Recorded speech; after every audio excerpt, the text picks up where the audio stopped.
महिलेचे केस कापून चपलांच्या हारासह फिरवले. उल्हासनगरात माणुसकीला काळिमा, 7 जणांविरोधात गुन्हा दाखल. मध्यवर्ती पोलीस ठाण्यात तक्रार दिल्याचा राग मनात धरून एका महिलेसह तिच्या कुटुंबियांवर हल्ला केल्याची धक्कादायक घटना उल्हासनगर कॅम्प 3 परिसरात घडलेली आहे.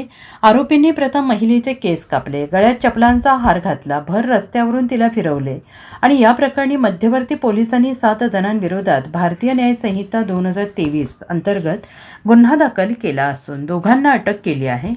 मिळालेल्या माहितीनुसार फिर्यादी कांता प्रेम राजपूत वय वर्ष 50 या बहीण गीता आणि मुलगी अंजली यांच्यासह पोलीस ठाण्यात तक्रार देण्यासाठी जात होत्या.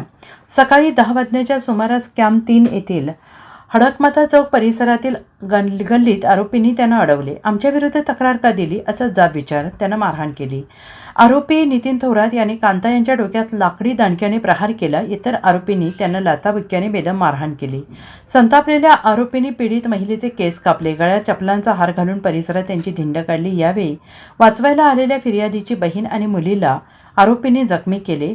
पोलिसांकडे तक्रार केली तर बघून घेऊ अशी धमकी देत आरोपींनी परिसरात दहशत निर्माण केली. या प्रकरणी मध्यवर्ती पोलिसांनी जुली वाघरी, विनू वाघरी, पप्पी वाघरी, नितीन थोरात, रोहित वाघरी, सोनू उर्फ बाळू वाघरी, महेश वाघरी आणि इतर साथीदारांविरोधात गुन्हा नोंदवला आहे. पोलिसांनी जुली वाघरी आणि विनू वाघरी यांना अटक केली आहे. पुढील तपास सुरू आहे. Bureau report, SPN Marathi, Ulhasnagar.